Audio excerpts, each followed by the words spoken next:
तो कैसे हैं आप लोग। आज मैं आपको सिखाने वाला हूं कि स्टोर कीपर का काम आप कैसे कर सकते हो। पहले लास्ट वीडियो में मैंने बताया था कि टाइम कीपर का काम कैसे कर सकते हो जिनके पास 10 या 12 प्लस है, और अब मैं स्टोर कीपर के बारे में बताने वाला हूं। वैसे तो इससे पहले भी मैंने बहुत सारे वीडियो बना दिया है, लेकिन अभी भी बहुत सारे लोग कमेंट करते हैं कि स्टोर कीपर का काम कैसे कर सकते हैं और उसके जॉब के लिए मैं कैसे अप्लाई कर सकता हूं। तो ये एक अच्छा काम है स्टोर कीपर का, और जो लोग इंटर पास कर चुके हैं या फिर ग्रेजुएशन वाले लोग हैं वो भी स्टोर कीपर के काम कर सकते हैं। स्टोर बहुत सारे तरीके के हो सकते हैं, वो चिकन स्टोर हो जाएगा या फिर किसी मॉल का स्टोर हो जाएगा, किसी कंपनी का स्टोर हो जाएगा। तो वैसे में स्टोर का काम बहुत ही ज़्यादा होता है, और बहुत सारे होटल में भी स्टोर का काम होता है, क्योंकि जहाँ पे सामान रखना है वहाँ पे स्टोर कीपर का एक ज़रूरत होता है, एक एम्प्लॉय का ज़रूरी होता है। तो स्टोर कीपर का पहले काम सीख लेते हैं। अगर आप किसी एक स्टोर में काम कर लेते हो, चाहे वो जो भी हो, जिस फील्ड का स्टोर में अगर आप काम करते हो, तो उससे रिलेटेड आप बाकी सभी फील्ड में स्टोर का काम कर सकते हो। मानो अगर आप किसी मॉल में स्टोर का काम किए हो तो आप सेम जो बिल्डिंग लाइन होते हैं उसमें भी स्टोर के काम आप कर सकते हो। तो इसके बारे में मैं वीडियो में बात करने वाला हूँ, तो बने इस वीडियो में चैनल को सब्सक्राइब कर देना। और आज इसी टॉपिक पे हम बात करने वाले हैं और बताने वाले हैं कि जो फ्रेशर लोग हैं वो कैसे काम कर सकते हैं। तो देखो, सबसे पहले रिक्वायरमेंट बता दूं।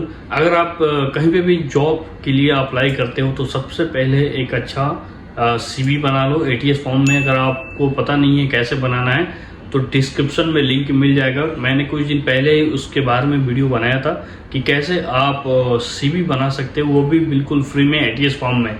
एक अच्छा सा सीवी रहता है ना, तो आपका अलग इम्प्रेशन रहता है बाकी के तुलना में। तो पहले एक अच्छा सा सीवी बनाओ, उसके बाद आपका पासपोर्ट कॉपी और साथ ही साथ आपका जो भी डॉक्यूमेंट्स है जो आपने पढ़ाई की है उसका सब अटैच करके रखो। एक पीडीएफ बना लो, और आपको किसी भी कंपनी का अगर ऑफर आता है तो वहाँ पर डायरेक्ट आप एक ही पीडीएफ सेंड कर सकते हो। अलग अलग आप पीडीएफ सेंड करते हो तो वो थोड़ा दिक्कत होता है एचआर को सेलेक्ट करने के लिए। तो एक पीडीएफ रहेगा, वो खोलेगा आपका पीडीएफ और वहाँ से आपका सारा जानकारी जो है वो ले सकता है। और कभी भी रिज्यूम एक ही फॉर्म में बनाओ, मैंने बताया है कैसे बनाना है। एक पेज का रहता है ना, तो इजी रहता है एचआर को समझने के लिए, चाहे जो सामने बैठा है आपका इंटरव्यू लेता है उसका।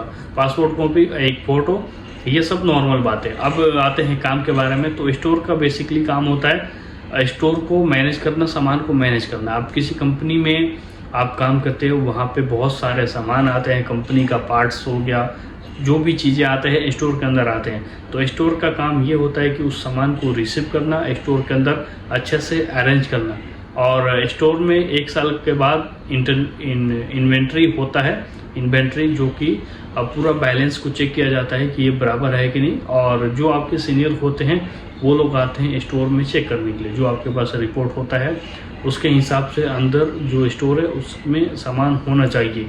तो ये होता है स्टोर का काम, और इसमें बैलेंस को बहुत प्रॉपर तरीके से अरेंज करना होता है। साथ ही साथ अंदर चेक भी करना होता है कि कोई सामान ख़राब तो नहीं हो रहा है। तो ये सब देखना होता है। अगर कुछ ख़राब हो रहा है तो उसको आउट कर दो, और उसका रिपोर्ट जो है आप हेड ऑफिस में पहुंचा सकते हो। और स्टोर का काम मैनुअली भी होता है। बहुत सारे लोगों को अगर कंप्यूटर पता नहीं है तो स्टोर का काम मैनुअल और कंप्यूटर दोनों पे होता है।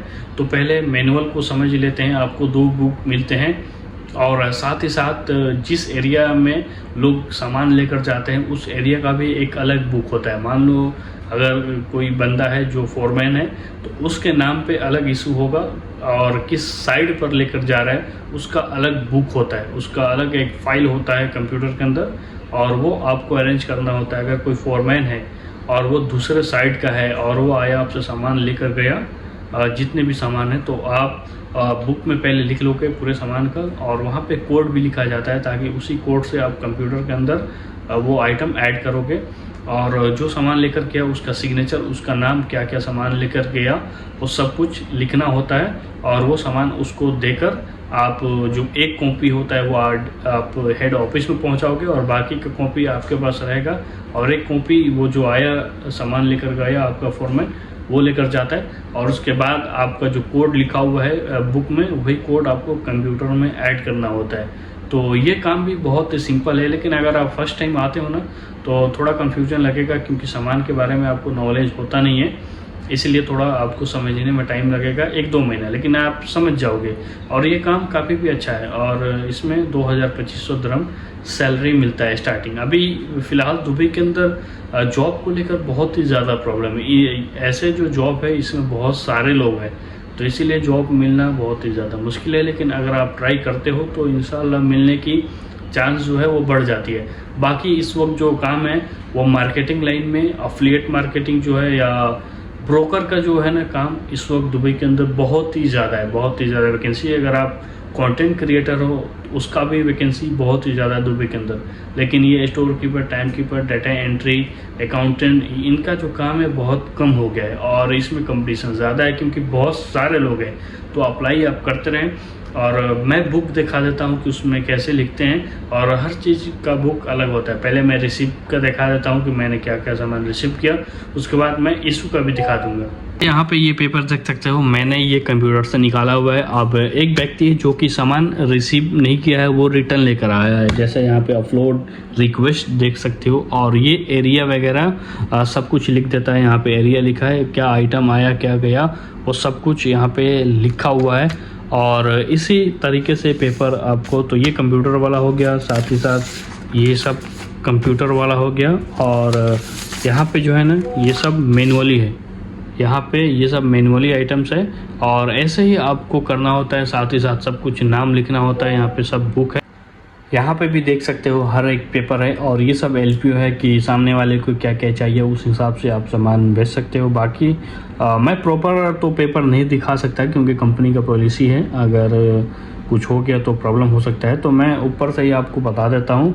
ऐसे ही पेपर होते हैं और ये सब काम होता है, बस इतना ही। स्टोर के अंदर कभी स्टोर के बारे में बताऊँगा, और स्टोर के अंदर दिखाऊँगा कि सामान कैसे अरेंज करके रखा जाता है। अभी फ़िलहाल स्टोर के अंदर काम चल रहा है और सारे सामान को अरेंज करके रखा जा रहा है। तो अगर मुझे मौका मिलता है तो मैं स्टोर के अंदर भी दिखाऊंगा।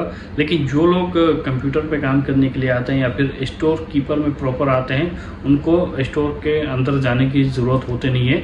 वो कभी कभी जाते हैं सामान देखने के लिए, अगर डाउट हुआ कि रिपोर्ट में अलग है, अंदर अलग है। हेल्पर में जो आते हैं वो उनका काम होता है कि स्टोर के अंदर काम करना है। तो फर्स्ट टाइम अगर आप आते हो तो हो सकता है कि आपको असिस्टेंट में भी डाल दिया जाए या फिर हेल्पर में डाल दिया जाए, तो इसीलिए थोड़ी बहुत इसके बारे में जानकारी होनी चाहिए। सबसे बेस्ट है कि आप कंप्यूटर सीख जाओ अच्छे तरीके से, ताकि हेल्पर में आपको आने की ज़रूरत ना पड़े। हेल्पर की सैलरी 1200 होती है, लेकिन वही अगर आप डायरेक्ट इसमें आते हो तो 1500 से 2000 मिलेंगे सैलरी। तो ये इसका ध्यान ज़रूर आप लोग रखें। बाकी अगर वीडियो पसंद नहीं होगी तो चैनल को सब्सक्राइब कर देना, वीडियो को लाइक कर देना, और हम मिलते किसी नए वीडियो के साथ। तब तक के लिए जय हिंद।